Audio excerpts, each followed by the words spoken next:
गोव्यावरून निघालो, मुक्काम आदमापूरला केला. आदमापूरचं दर्शन घेऊन, हलसिद्धनाथाचं दर्शन घेऊन आम्ही सकाळी 8 वाजता पोचलेलो आहेत अंबाबाईच्या मंदिरात, म्हणजे कोल्हापूरला.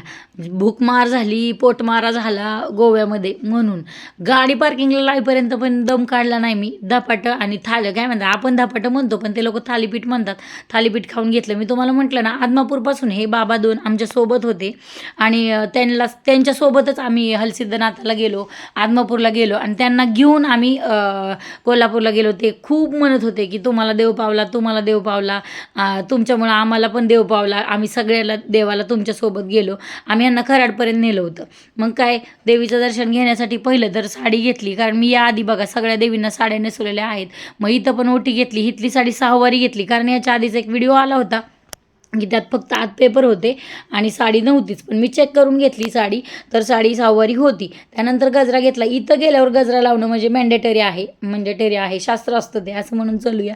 हे बालाजी महाराज, इथं बालाजी महाराजांचं दर्शन घेतलं. बालाजी महाराज आणि लक्ष्मी यांचं तर आपल्याला माहितीच आहे. त्याच्यानंतर ह्या दोघांचं म्हणजे बालाजी येऊन आलं, लक्ष्मीचं दर्शन घेतल्याशिवाय जायला येत नाही, किंवा मग बालाजी असं पावत नाही. असं दर्शन घेतलं. यावर्षी दर्शन इतकं छान झालं ना की विचारू नका.